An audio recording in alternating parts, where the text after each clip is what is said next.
శారదా శారదాంభోజవదనా వదనాంబుజే సర్వదా సర్వదాస్మాకం సన్నిధిం క్రియాత్. గురుర్బ్రహ్మా గురుర్విష్ణుర్గురుర్దేవో మహేశ్వరః. గురుః సాక్షాత్ పరం బ్రహ్మ తస్మై శ్రీ గురవే నమః. శ్రీ మహాగణాధిపతయే నమః. శ్రీ మహాసరస్వత్యై నమః. శ్రీ గురుభ్యో నమః. శంకారూపేణ మచ్చిత్తం పంకీకృతమభూద్యయా కింకరీయస్య సామాయా శంకరాచార్యమాశ్రయే. భారతీకరుణాపాత్రం భారతీపదభూషణం భారతీపదమారూఢం భారతీతీర్థమాశ్రయే. విద్యావినయసంపన్నం వీతరాగం వివేకినం వందే వేదాంతతత్త్వజ్ఞం విధుశేఖరభారతీ.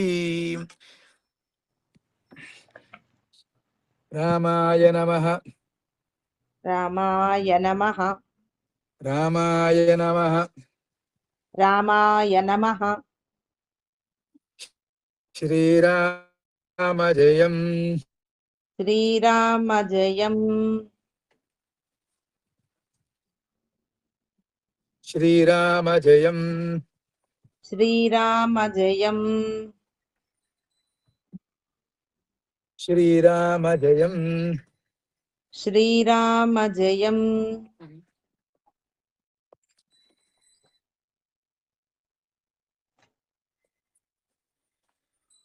మనం ఇప్పుడు 3వ సర్గలో ఉన్నాం. 19 శ్లోకాలైనాయి నిన్నటితో. మరో 18 శ్లోకాలు ఈరోజు చెప్పుకుందాం. మారీచస్య వధం చైవ. మారీచస్య వధం చైవ. వైదేహ్యా హరణం తథా. వైదేహ్యా హరణం తథా. రాఘవస్య విలాపం చ. రాఘవస్య విలాపం చ. గృధ్రరాజ నిబర్హణం. గృధ్రరాజ నిబర్హణం. మారీచస్య వధం చైవ వైదేహ్యా హరణం తథా. మారీచస్య వధం చైవ వైదేహ్యా హరణం తథా. రాఘవస్య విలాపం చ గృధ్రరాజ నిబర్హణం. రాఘవస్య విలాపం చ గృధ్రరాజ నిబర్హణం. అక్కడ గురువు అన్నప్పుడు లేదు, రుత్వం ఉంది కదా, క్రావిడ లేదు కదా. రుత్రం ఉన్నదండి, రుత్వమేముంది. గృధ్రరాజ దాకి రావచ్చు. గాకి గాకి గాకి రుత్వం కదా ఉంది. అవును, రుత్వం. గాకి రుత్వం మాత్రమే ఉంది కదా. అవునండి. అప్పుడు తేలిగ్గా పలకాలి. విలాపంచ గృధ్రరాజ అనాలి. విలాపంచ గృధ్రరాజ అనకూడదు. అలా ఇది ఇది అన్ని చోట్ల వర్తిస్తుంది. ఆ రుత్వం ఉన్నప్పుడు తేలిగ్గా పలకాలి, క్రావుడినప్పుడు మళ్ళీ గట్టిగా పలకచ్చు. అలాగే ఇట్లాగే అంటుండమ్మా, ఓకే అనకుండా అలాగే అంటుండు. అలాగే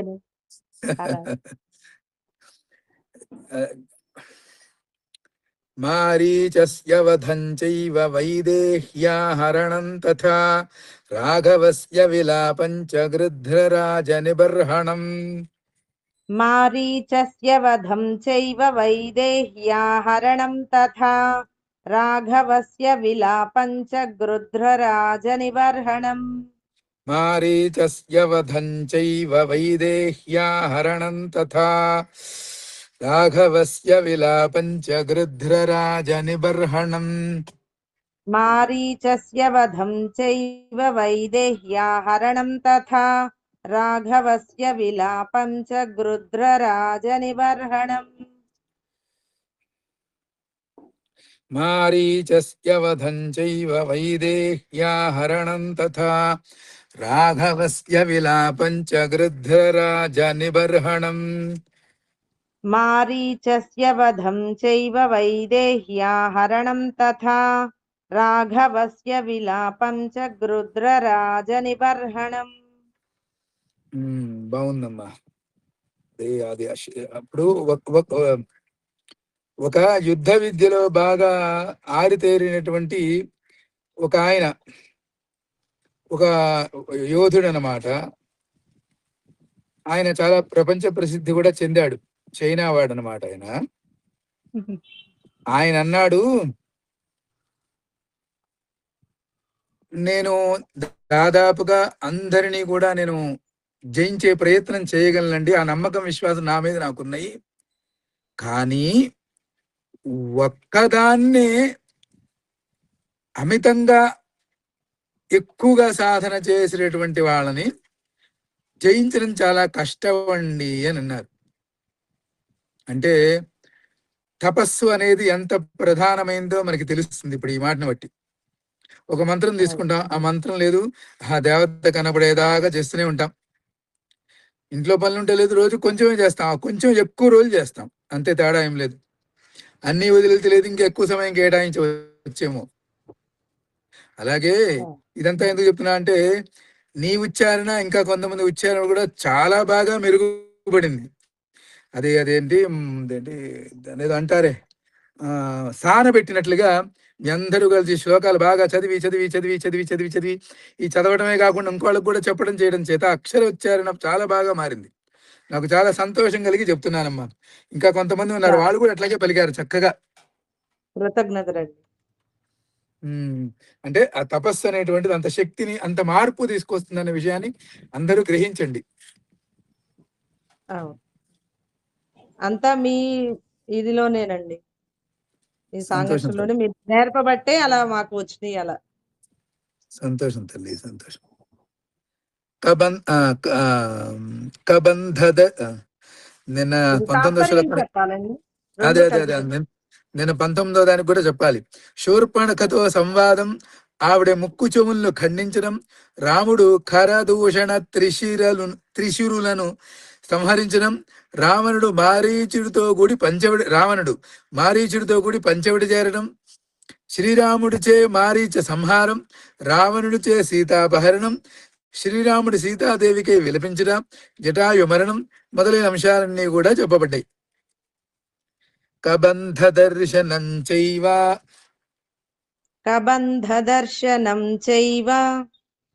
సంపాయాశ్చాపి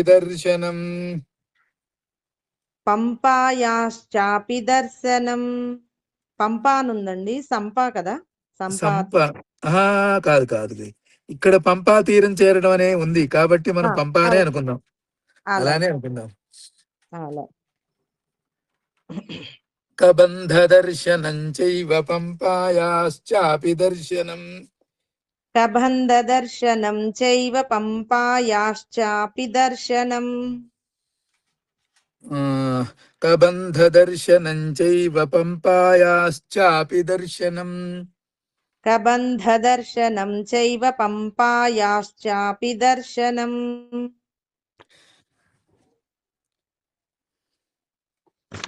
శబర్యాదర్శనం చైవ శబర్యాదర్శనం చైవ హనుమద్దర్శనం తథా.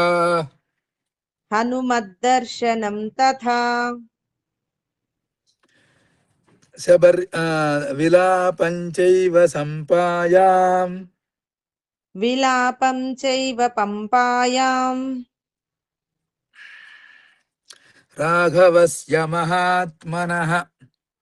రాఘవస్య మహాత్మనః. శబర్యాదర్శనం చైవ హనుమద్దర్శనం తథా. విలాపం చైవ సంపాయాం రాఘవస్య మహాత్మనః. నాకేమిటో సంపాయాం అనే వస్తుంది, ఇదేమన్నా పంపాయాం అని. పంపాయాం అని ఉంది, అదే అడుగుతున్నాను, మార్చాలండి. ఉంచండి అమ్మా, అట్లాగే ఉంచండి. అట్లా శబర్యాదర్శనం చైవ హనుమద్దర్శనం తథా. విలాపం చైవ పంపాయాం రాఘవస్య మహాత్మనః. శబర్యాదర్శనం చైవ హనుమద్దర్శనం తథా. విలాపం చైవ పంపాయాం రాఘవస్య మహాత్మనః. శబర్యాదర్శనం చైవ హనుమద్దర్శనం తథా. విలాపం చైవ పంపాయాం రాఘవస్య మహాత్మనః. శబర్యాదర్శనం చైవ హనుమద్దర్శనం తథా. విలాపం చైవ పంపాయాం రాఘవస్య మహాత్మనః. శబర్యాదర్శనం చైవ హనుమద్దర్శనం తథా విలాపం చైవ పంపాయాం రాఘవస్య మహాత్మనః. శబర్యాదర్శనం చైవ హనుమద్దర్శనం తథా విలాపం చైవ పంపాయాం రాఘవస్య మహాత్మనః. శబర్యాదర్శనం చైవ హనుమద్దర్శనం తథా విలాపం చైవ పంపాయాం రాఘవస్య మహాత్మనః. ఋష్యమూకస్య గమనం సుగ్రీవేణ సమాగం ఋష్యమూకస్య గమనం ఋష్యమూకస్య గమనం సుగ్రీవేణ సమాగమం. సుగ్రీవేణ సమాగమం.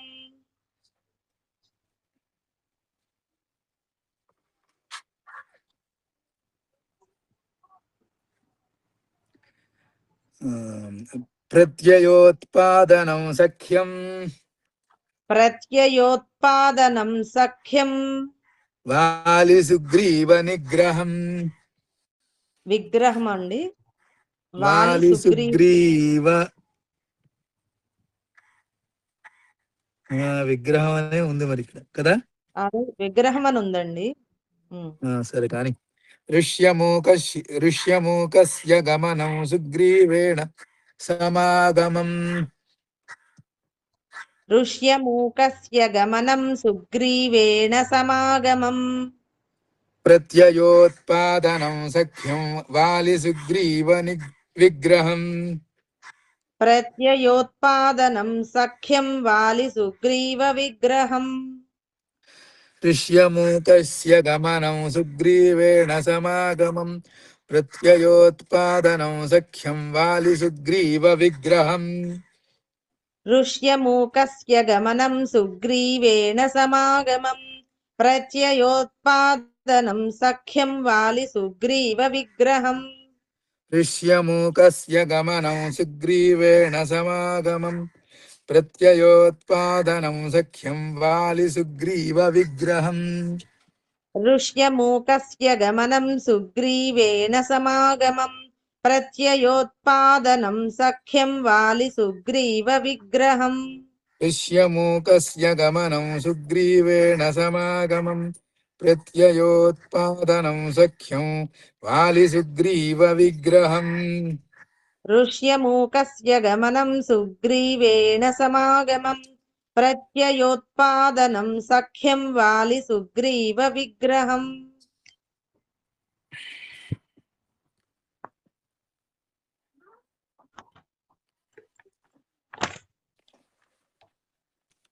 వాలి ప్రమథనం చైవ వాలి ప్రమథనం చైవ సుగ్రీవ ప్రతిపాదనం.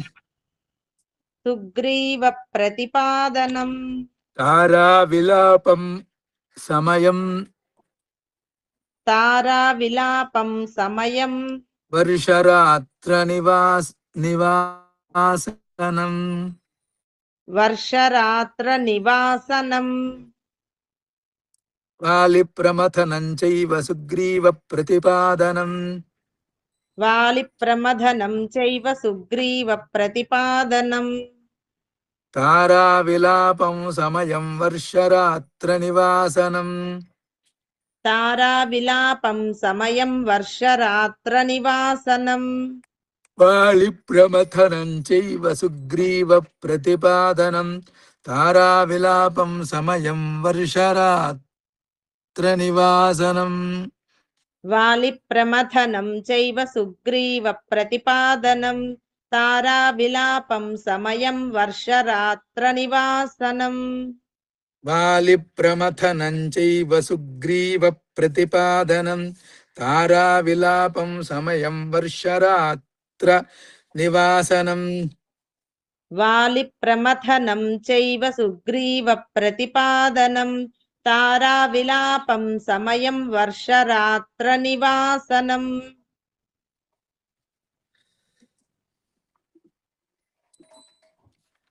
వాలి ప్రమథనం చైవ సుగ్రీవ ప్రతిపాదనం.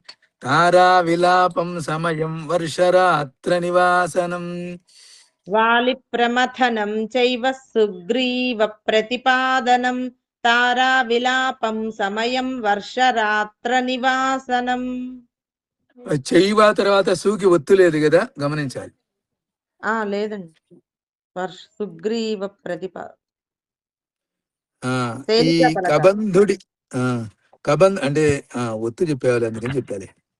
కబంధుణ్ణి శబరిని దర్శించిన తర్వాత శ్రీరాముడు దుఃఖంతో పంపా తీరాన్ని చేరడం, హనుమంతుణ్ణి కలుసుకోవడం, ఋష్యముఖ పర్వతాన్ని చేరి సుగ్రీవుణ్ణి కలవడం, రామసుగ్రీవ మైత్రి పరస్పర ప్రతిజ్ఞలు, సుగ్రీవుడికి రాముడు తనపై విశ్వాసాన్ని కలిగించడం, వాలి సుగ్రీవుల యుద్ధం, రాముడిచే వాలి వధ, సుగ్రీవుణ్ణి కిష్కింధకు రాజును చేయడం, తారా విలాపం, రామలక్ష్మణుడు వర్షాకాలంలో ప్రస్రవణగిరిపై గడపడం మొదలైన ఘట్టాలన్నీ కూడా వివరించబడ్డాయి.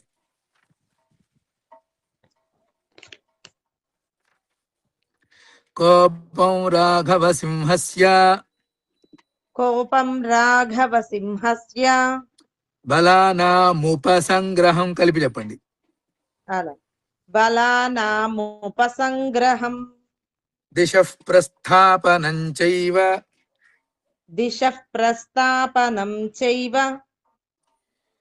పృథివ్యాశ్చ నివేదనం. కోపం రాఘవ సింహస్య బలానాముపసంగ్రహం.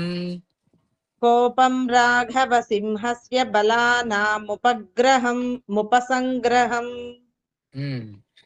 దిశః ప్రస్థాపనం చైవ పృథివ్యాశ్చ నివేదనం. దిశః ప్రస్థాపనం చైవ పృథివ్యాశ్చ నివేదనం. కోపం రాఘవ సింహస్య బలానాముపసంగ్రహం దిశః ప్రస్థాపనం చైవ పృథివ్యాశ్చ నివేదనం. కోపం రాఘవ సింహస్య బలానాముపసంగ్రహం దిశః ప్రస్థాపనం చైవ పృథివ్యాశ్చ నివేదనం. కోపం రాఘవ సింహస్య బలానాముపసంగ్రహం దిశః ప్రస్థాపనం చైవ పృథివ్యాశ్చ నివేదనం. కోపం రాఘవ సింహస్య బలానాముపసంగ్రహం దిశః ప్రస్థాపనం చైవ పృథివ్యాశ్చ నివేదనం. అదే ఇందాకట్లాగా ఋత్వం దగ్గర గట్టిగా పలకూడదు. పృథివ్యాశ్చ అలాగే. కోపం రాఘవ సింహస్య బలానాముపసంగ్రహం దిశః ప్రస్థాపనం చైవ పృథివ్యాశ్చ నివేదనం. కోపం రాఘవ సింహస్య బలానాముపసంగ్రహం దిశః ప్రస్థాపనం చైవ పృథివ్యాశ్చ నివేదనం.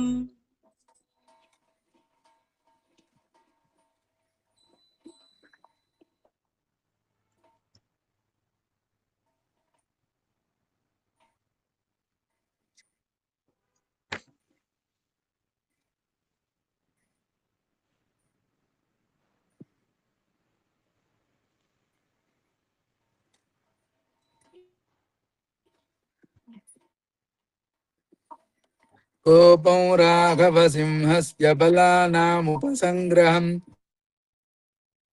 స్థాపనం చైవ పృథివ్యాశ్చ నివేదనం. సరిగ్గా రావట్లేదు, కట్ అయిపోతుంది. నెట్ రావట్లేదు. అమ్మాయి వినపడుతుందా? నెట్ రావట్లేదు, ఏదో కట్ అయిపోతుంది. ఇప్పుడు వినపడుతుంది. శ్లోకం అప్పుడు కట్ అవుతుంది. చదువుతున్నా. కోపం రాఘవ సింహస్య బలానాముపసంగ్రహం దిశః ప్రస్థాపనం చైవ పృథివ్యాశ్చ నివేదనం.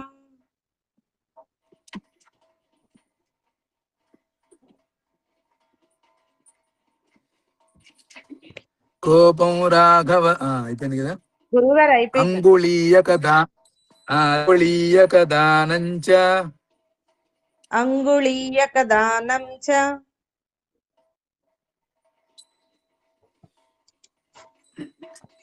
వృక్షస్య బిలదర్శనం వృక్షస్య బిలదర్శనం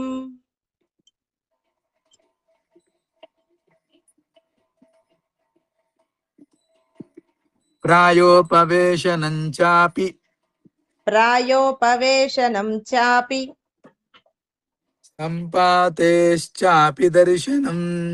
సంపాతేశ్చాపి దర్శనం. ఇక్కడ వచ్చాడు ఆయన. సంపాత్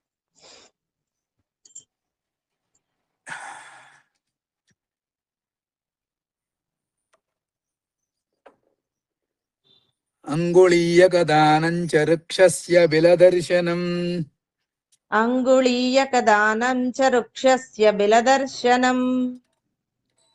ప్రాయోపవేశనం చాపి సంపాతేశ్చాపి దర్శనం. ప్రాయోపవేశనం చాపి సంపాతేశ్చాపి దర్శనం. అంగుళీయకదానం చ వృక్షస్య బిలదర్శనం. ప్రాయోపవేశనం చాపి సంపాతేశ్చాపి దర్శనం. అంగుళీయకదానం చ వృక్షస్య బిలదర్శనం. ప్రాయోపవేశనం చాపి సంపాతేశ్చాపి దర్శనం. అంగుళీయకదానం చ వృక్షస్య బిలదర్శనం. ప్రాయోపవేశనం చాపి సంపాతేశ్చాపి దర్శనం. అంగుళీయకదానం చ వృక్షస్య బిలదర్శనం. ప్రాయోపవేశనం చాపి సంపాతేశ్చాపి దర్శనం. అంగుళీయకదానం చ వృక్షస్య బిలదర్శనం. ప్రాయోపవేశనం చాపి సంపాతేశ్చాపి దర్శనం. అంగుళీయకదానం చ వృక్షస్య బిలదర్శనం. ప్రాయోపవేశనం చాపి సంపాతేశ్చాపి దర్శనం. అంగుళీయకదానం చ వృక్షస్య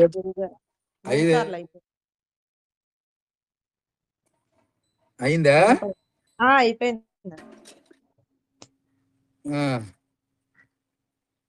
సరేలే, ఒకసారి చెప్పినా ఇబ్బంది ఏం లేదు కానీ. పర్లేదు, ఏం కాదు, మామూలుగా చెప్తున్నా. అలాగే.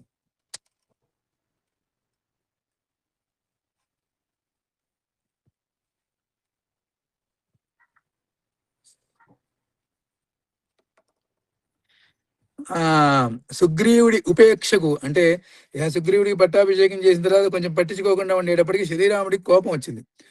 సేనల సమీకరణం తర్వాత సుగ్రీవుడు నలుదిక్కులకు వానయోధుల్ని పంపించడం, వాళ్ళకి భౌగోళిక అంశాలను తెలపడం, శ్రీరాముడు హనుమంతుడికి అంగుళీకాన్ని ఇవ్వడం, జాంబవంతుడు మొదలైన వాళ్ళు స్వయం ప్రభను దర్శించడం, ప్రాయోపవేశానికి సిద్ధపడిన అంగదాదులు సంపాదన దర్శించడం మొదలైనటువంటి అంశాలన్నీ కూడా వర్ణితమై ఉన్నాయి. పర్వతారోహణం చైవ సాగరస్య చ లంఘనం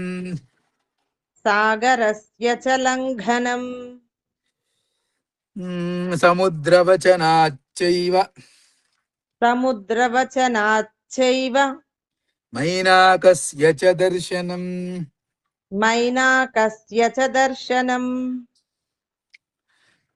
పర్వతారోహణం చైవ సాగరస్య చ లంఘనం. పర్వతారోహణం చైవ సాగరస్య చ లంఘనం.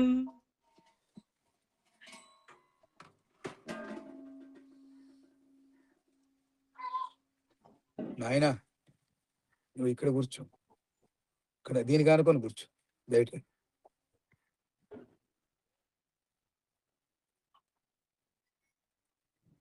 ఈ కుర్చీని కావాలంటే అటు పక్క పెట్టు, ఆ కుర్చీల పక్కన పెట్టు.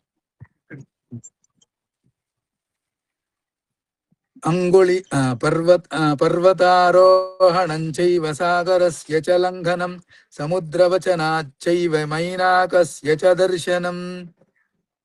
పర్వతారోహణం చైవ సాగరస్య చ లంఘనం సముద్రవచనాచ్చైవ మైనాకస్య చ దర్శనం. పర్వతారోహణం చైవ సాగరస్య చ లంఘనం సముద్రవచనాచ్చైవ మైనాకస్య చ దర్శనం. పర్వతారోహణం చైవ సాగరస్య చ లంఘనం समुद्रवचनाच्चैव मैनाकस्य च दर्शनम् पर्वतारोहणं चैव सागरस्य च लङ्घनं समुद्रवचनाच्चैव मैनाकस्य च दर्शनम् पर्वतारोहणं चैव सागरस्य च लङ्घनं समुद्रवचनाच्चैव मैनाकस्य च दर्शनम्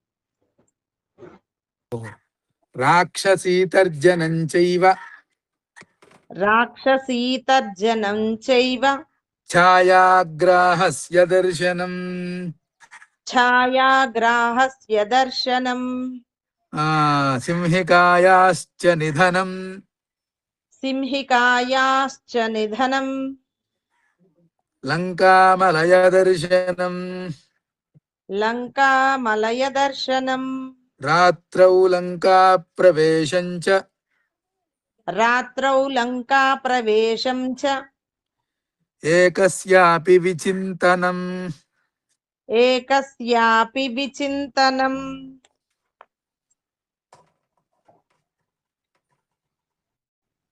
राक्षसीतर्जनं चैव छायाग्राहस्य दर्शनम् राक्षसीतर्जनं चैव छायाग्राहस्य दर्शनम्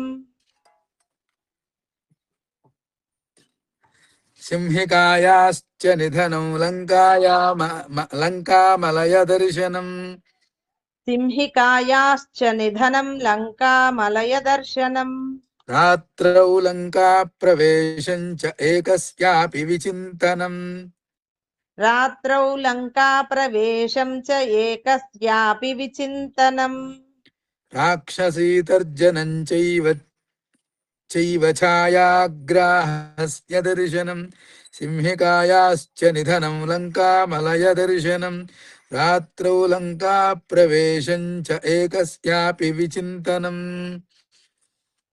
राक्षसीतर्जनं चैव छायाग्राहस्य दर्शनम् सिंहिकायाश्च निधनं लङ्कामलयदर्शनम् रात्रौ लङ्काप्रवेशं च एकस्यापि विचिन्तनम् राक्षसीतर्जनं चैव छायाग्राहस्य दर्शनम् सिंहिकायाश्च निधनं लङ्कामलयदर्शनम् रात्रौ लङ्काप्रवेशं च एकस्यापि विचिन्तनम् राक्षसीतर्जनं चैव छायाग्राहस्य दर्शनम् सिंहिकायाश्च निधनं लङ्कामलयदर्शनम् रात्रौ लङ्काप्रवेशं च एकस्यापि विचिन्तनम् राक्षसीतर्जनं चैव छायाग्राहस्य दर्शनम् सिंहिकायाश्च निधनं लङ्कामलयदर्शनम् रात्रौ लङ्काप्रवेशं च एकस्यापि विचिन्तनम् राक्षसीतर्जनं चैव छायाग्राहस्य दर्शनम् सिंहिकायाश्च निधनं लङ्कामलयदर्शनम् रात्रौ लङ्काप्रवेशं च एकस्यापि विचिन्तनम् अपान आ- आपानभूमिगमनम् आपानभूमिगमनम् अवरोधस्य दर्शनम् अवरोधस्य दर्शनम् दर्शनं रावणस्यापि दर्शनं रावणस्यापि पुष्पकस्य च दर्शनम् पुष्पकस्य च दर्शनम् आपानभूमिगमनमवरोधस्य दर्शनम् అట్లా కలిపి చెప్పమ్మా అలాగే आपानभूमिगमनमवरोधस्य दर्शनम्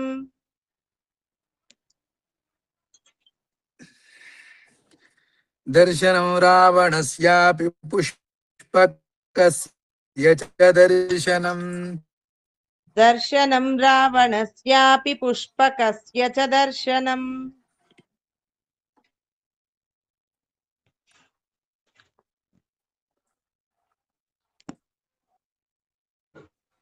ఆపాన భూమి గమనమవరోధస్య దర్శనం దర్శనం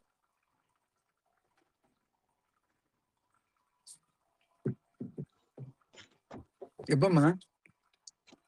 రావట్లేదు, అది మాట వినపడలేదు, కట్ అయిపోయిందండి మీది. నెట్ మరి సరిగ్గా లేదేమో. చదువుతా. ఆపాన భూమి గమనమవరోధస్య దర్శనం దర్శనం రావణస్యాపి పుష్పకస్య చ దర్శనం. అలాగే. ఆపాన భూమి గమనమవరోధస్య దర్శనం దర్శనం రావణస్యాపి పుష్పకస్య చ దర్శనం. ఆపాన భూమి గమనమవరోధస్య దర్శనం దర్శనం రావణస్యాపి పుష్పకస్య చ దర్శనం. ఆపాన భూమి గమనమవరోధస్య దర్శనం దర్శనం రావణస్యాపి పుష్పకస్య చ దర్శనం. ఆపాన భూమి గమనమవరోధస్య దర్శనం దర్శనం రావణస్యాపి పుష్పకస్య చ దర్శనం. ఆపాన భూమి గమనమవరోధస్య దర్శనం దర్శనం రావణస్యాపి పుష్పకస్య చ దర్శనం. ఆ మహేంద్రగిరి నుండి హనుమంతుడి సముద్ర లంఘనం ప్రారంభమైంది. సముద్రుని ప్రేరణతో మైనాకుడి యొక్క ఆతిథ్య ప్రయత్నం, అలాగే సురసను జయించడం, సింహికను వధించడం, లంకామలయ పర్వతాల దర్శనం, అంటే ఆమలయం అంటే ఒక వరుసలాగా చుట్టబడినటువంటి పర్వతాలని అనుకోవాలి. రాత్రి ఎందు మారుతు లంకలో ప్రవేశించి ఒంటరిగా ఆలోచించడం,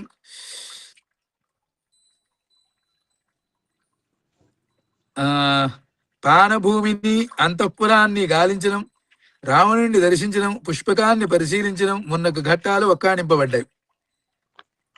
తర్వాత అశోకవనికాయానం అశోకవనికాయానం సీతాయాశ్చాపి దర్శనం సీతాయాశ్చాపి దర్శనం.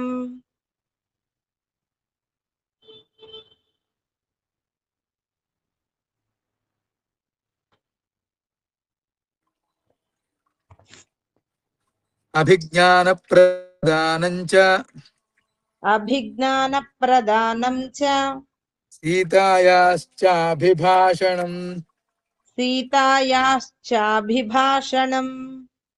అశోకవనికాయానం సీతాయాశ్చాపి దర్శనం అశోకవనికాయానం సీతాయాశ్చాపి దర్శనం.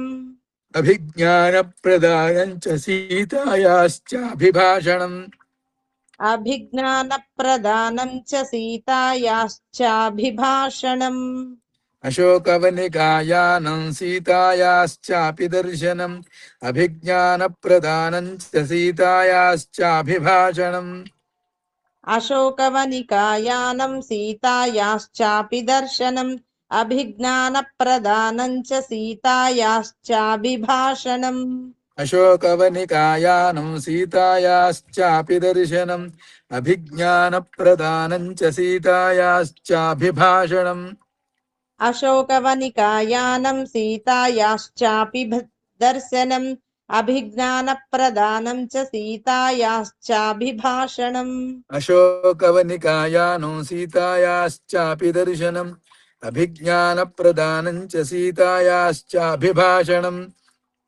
అశోకవనికాయానం సీతాయాశ్చాపి దర్శనం అభిజ్ఞాన ప్రదానం చ సీతాయాశ్చాభిభాషణం.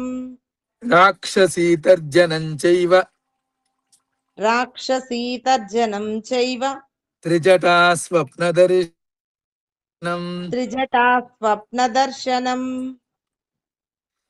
మణిప్రదానం సీతాయాః మణిప్రదానం సీతాయాః వృక్షభంగం తథైవ చ వృక్షం తథైవ చ. రాక్షసీతర్జనం చైవ త్రిజటా స్వప్నదర్శనం రాక్షసీతర్జనం చైవ త్రిజటా స్వప్నదర్శనం. మణిప్రదానం సీతాయా వృక్షభంగం తథైవ చ. అవి సరిగ్గా లోపించినాయి. అలా రాక్షసీతర్జనం చైవ మణిప్రదానం చెప్పమ్మా. అలా మణిప్రదానం సీతాయా వృక్షభంగం తథైవ చ. రాక్షసీతర్జనం చైవ త్రిజటా స్వప్నదర్శనం. గ్రహించవా? మణిప్రదానం సీతాయా వృక్షభంగం తథైవ చ. త్రి అనేది పట్టుగా చెప్పాలి. అలా అంటే నువ్వు చెబుతున్నావు కదా అని, చెప్పగలుగుతున్నావు కదా అని చెప్పాను అంతే. అట్లాగే. రాక్షసీతర్జనం చైవ త్రిజటా స్వప్నదర్శనం మణిప్రదానం సీతాయా వృక్షభంగం తథైవ చ. రాక్షసీతర్జనం చైవ త్రిజటా స్వప్నదర్శనం మణిప్రదానం సీతాయా వృక్షభంగం తథైవ చ. రాక్షసీతర్జనం చైవ త్రిజటా స్వప్నదర్శనం మణిప్రదానం సీతాయా వృక్షభంగం తథైవ చ.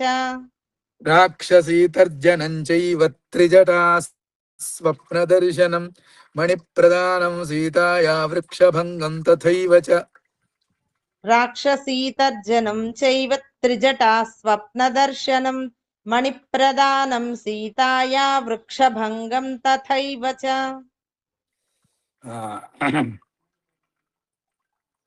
రాక్షసే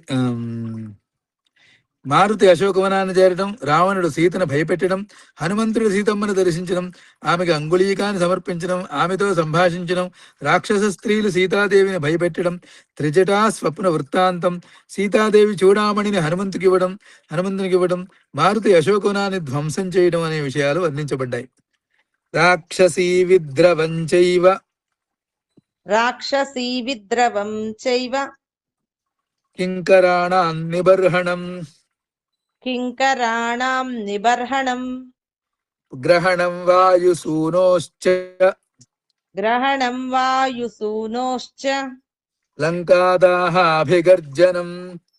లంకాదాహాభిగర్జనం. రాక్షసీ విద్రవం చైవ కింకరాణాం నిబర్హణం. రాక్షసీ విద్రవం చైవ కింకరాణాం నిబర్హణం. గ్రహణం వాయుసూనోశ్చ లంకాదాహాభిగర్జనం. గ్రహణం వాయుసూనోశ్చ లంకాదాహాభిగర్జనం. రాక్షసీ విద్రవం చైవ కింకరాణాం నిబర్హణం. గ్రహణం వాయుసూనోశ్చ లంకాదాహాభిగర్జనం. రాక్షసీ విద్రవం చైవ కింకరాణాం నిబర్హణం. గ్రహణం వాయుసూనోశ్చ లంకాదాహాభిగర్జనం. రాక్షసీ విద్రవం చైవ కింకరాణాం నిబర్హణం. గ్రహణం వాయుసూనోశ్చ లంకాదాహాభిగర్జనం. రాక్షసీ విద్రవం చైవ కింకరాణాం నిబర్హణం. గ్రహణం వాయుసూనోశ్చ లంకాదాహాభిగర్జనం.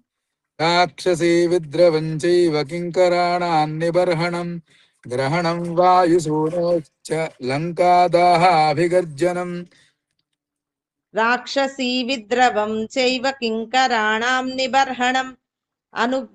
గ్రహణం వాయుసూనోశ్చ లంకాదాహాభిగర్జనం.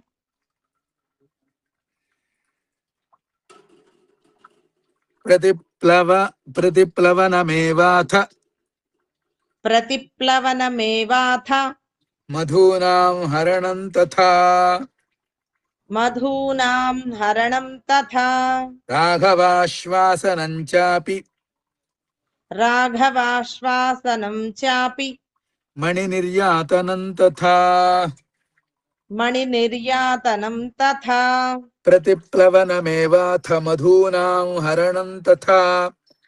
ప్రతిప్లవనమేవాథ మధూనాం హరణం తథా. రాఘవాశ్వాసనం చాపి మణినిర్యాతనం తథా. రాఘవాశ్వాసనం చాపి మణినిర్యాతనం తథా. ప్రతిప్లవనమేవాథ మధూనాం హరణం తథా. రాఘవాశ్వాసనం చాపి మణినిర్యాతనం తథా. ప్రతిప్లవనమేవాథ మధూనాం హరణం తథా. రాఘవాశ్వాసనం చాపి మణినిర్యాతనం తథా. ప్రతిప్లవనమేవాథ మధూనాం హరణం తథా. రాఘవాశ్వాసనం చాపి మణినిర్యాతనం తథా. ప్రతిప్లవనమేవాథ మధూనాం హరణం తథా. రాఘవాశ్వాసనం చాపి మణినిర్యాతనం తథా ప్రతిప్లవనమేవాథ మధూనాం హరణం తథా రాఘవాశ్వాసనం చాపి మణినిర్యాతనం తథా ప్రతిప్లవనమేవాథ మధూనాం హరణం తథా రాఘవాశ్వాసనం చాపి మణినిర్యాతనం తథా. హనుమంతుడికి భయపడి రాక్షస స్త్రీలు పారిపోవడం, కింకర నామక రాక్షసులను, ఇతర రాక్షసులను యోధులను మారుతి మట్టుపెట్టడం, బ్రహ్మాస్త్రముచే బంధితుడైనటువంటి వాయుసుతుడు రావణ సభకి చేరడం, లంకన కాల్చడం, సముద్రంపై తిరుగు ప్రయాణం, వానరులచే మధుభక్షణం, ఆంజనేయుడు రాముడు సంగమంచ సముద్రేణ నళసేతోశ్చ బంధనం ప్రతారం చ సముద్రస్య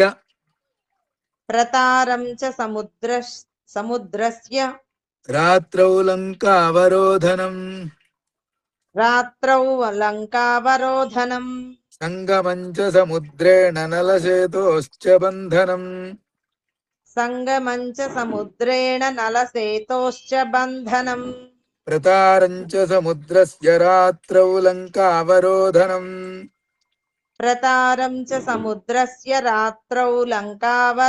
సంగమం చ సముద్రేణ నలసేతోశ్చ బంధనం ప్రతారం చ సముద్రస్య రాత్రౌ లంకావరోధనం సంగమం చ సముద్రేణ నళసేతోశ్చ బంధనం ప్రతారం చ సముద్రస్య రాత్రౌ లంకావరోధనం సంగమం చ సముద్రేణ నలసేతోశ్చ బంధనం ప్రతారం చ సముద్రస్య రాత్రౌ లంకావరోధనం సంగమం చ సముద్రేణ నళసేతోశ్చ బంధనం ప్రతారం చ సముద్రస్య రాత్రౌ లంకావరోధనం సంగమం చ సముద్రేణ నలసేతోశ్చ బంధనం ప్రతారం చ సముద్రస్య రాత్రౌ లంకావరోధనం సంగమం చ సముద్రేణ నళసేతోశ్చ బంధనం ప్రతారం చ సముద్రస్య రాత్రౌ లంకావరోధనం విభీషణేన సంసర్గం వధోపాయ నివేదనం కుంభకర్ణస్య నిధనం మేఘనాద నిబర్హణం విభీషణేన సంసర్గం వధోపాయ నివేదనం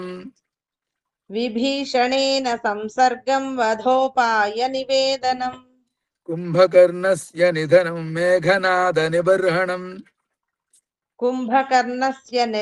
మేఘనాద నిబర్హణం. ఒక్క నిమిషం అమ్మా. అలాగే.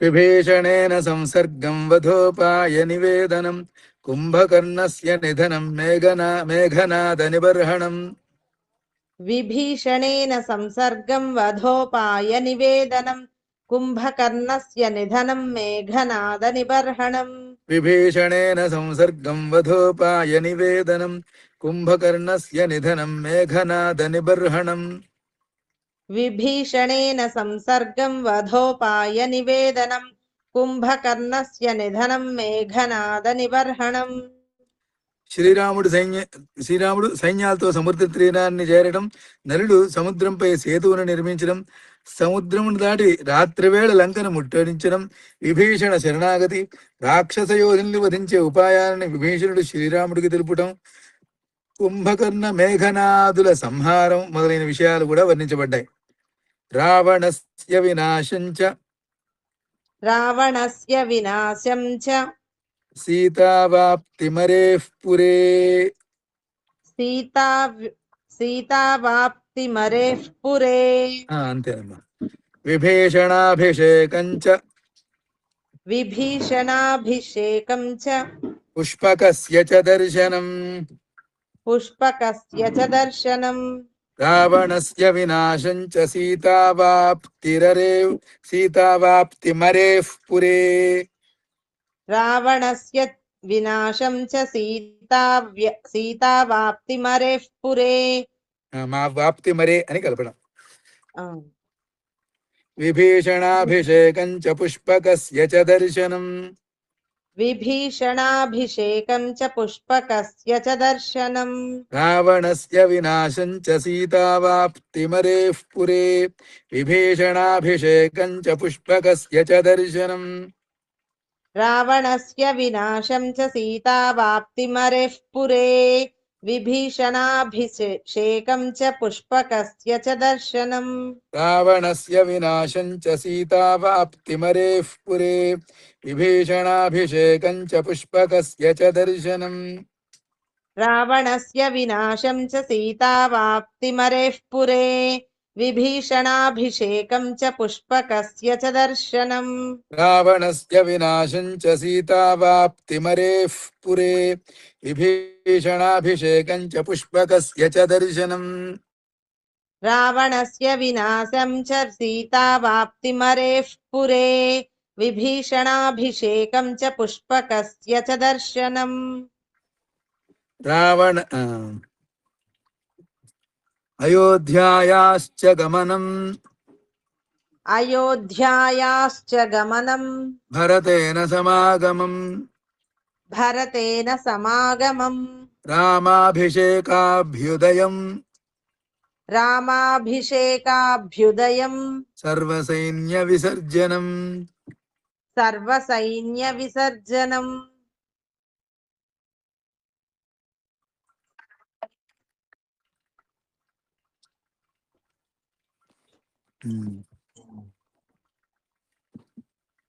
అయోధ్యాయాశ్చ గమనం భరతేన సమాగమం అయోధ్యాయాశ్చ గమనం భరతేన సమాగమం రామాభిషేకాభ్యుదయం సర్వసైన్య విసర్జనం రామాభిషేకాభ్యుదయం సర్వసైన్య విసర్జనం అయోధ్యాయాశ్చ గమనం భరతేన సమాగమం రామాభిషేకాభ్యుదయం సర్వసైన్య విసర్జనం అయోధ్యాయాశ్చ గమనం భరతేన సమాగమం రామాభిషేకాభ్యుదయం సర్వసైన్య విసర్జనం అయోధ్యాయాశ్చ గమనం భరతేన సమాగమం రామాభిషేకాభ్యుదయం సర్వసైన్య విసర్జనం అయోధ్యాయాశ్చ గమనం భరతేన సమాగమం రామాభిషేకాభ్యుదయం సర్వసైన్య విసర్జనం శ్రీరాముడు రావణుణ్ణి పరిమార్చుట, సీతాదేవిని చేరదీయుట,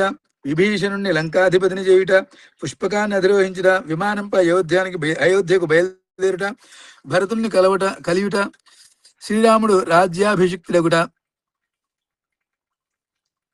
వానర సైన్యాలను వాళ్ళ వాళ్ళ ప్రదేశాలకు పంపడం, ప్రజానురంజకంగా శ్రీరాముడి పరిపాలన ఉన్న ఘట్టాలు వర్ణించబడ్డాయి.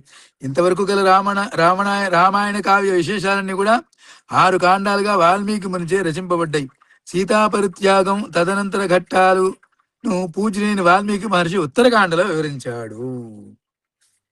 ఇంకొక శ్లోకం, ఇప్పుడు 18 శ్లోకాలైన ఈ శ్లోకం ఒక్క శ్లోకము, మిగతా 4వ సర్గ రేపు చెప్పుకుందాం. అలాగే.